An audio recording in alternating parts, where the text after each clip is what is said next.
Okay, so this is a little blurry, and this was something given to me from the pregnancy center, and it's really good to see that any abortion has been forgiven if you go to Christ. It's been forgiven, and He will forgive you. I remember when I was dropped off after I walked home from an abortion, and I had the silent treatment from my boyfriend's mother.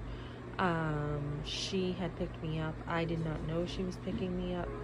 I came down the stairs. I do remember that, and she was there. And I remember getting in her car, and I got the silent treatment all the way home. And I felt it was a anger that she had toward me. So anyways, I remember getting out of the car, and I remember just kind of not slamming the door, but shutting it tightly and turning to walk home after I just had an abortion. And I remember my walk changing. I remember the hardness of my heart. A hardness came over me. I mean, I had it at this point. I was like sick of it. I mean, I had my father shame me, send me to my room. I had my mother shame me and panic me and freeze me and scare me with, "Don't tell me you're pregnant." That kind of stuff.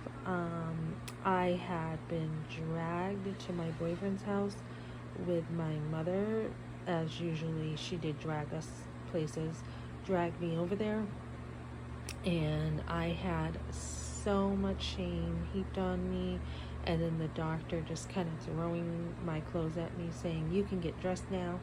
And and then the silent treatment, I just had it. So as I turned to walk, I remember my walk changing. I remember I had my cool jean coat on. These are some things I remember as a kid, as a teenager. And I just remember walking and the hardness coming over me. And that, I believe, was the way I was protecting myself from everything I had taken. And that sometimes is a good thing, because you do need to survive. You do need to sometimes toughen up and strengthen yourself in certain situations. But this was a hardness that came over me that was like, okay, that's it. I have had it, never again kind of thing, and never trusting people again kind of thing. And I remember walking home, and as I was walking too, I remember feeling a little bit of relief, because I felt like I wasn't in trouble anymore. I just knew I was in trouble. I had the shame, the guilt poured on me, and that wasn't even my own shame and guilt later on with the truth coming out, but just feeling like okay, I'm probably not in trouble anymore. And then getting home, and my brother came home, and that's why I had to walk home, because he wouldn't know what happened.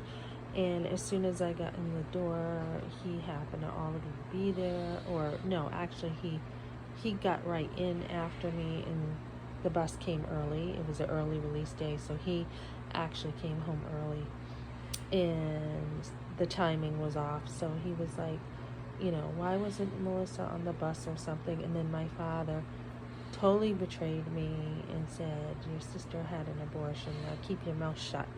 And I was just humiliated again with more shame. It just drove me right over the edge, where I then was dating another, the boyfriend that I did like, the guy I did like before, while I was trying to break up with my boyfriend.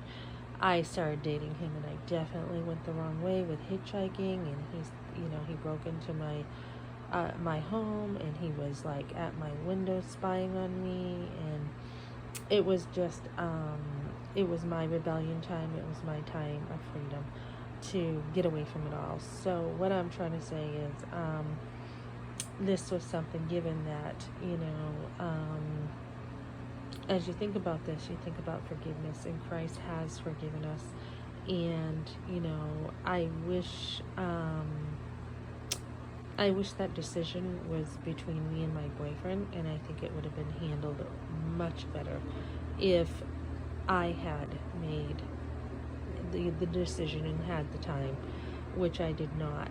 So that is something that happens a lot with girls. They get hardened, and what you want to do is you want to, as you know, especially if you're a Christian, you want to come back to Christ, and you want to be able to heal from abortion, soften up, and not let that hardness and that bitter root in your life.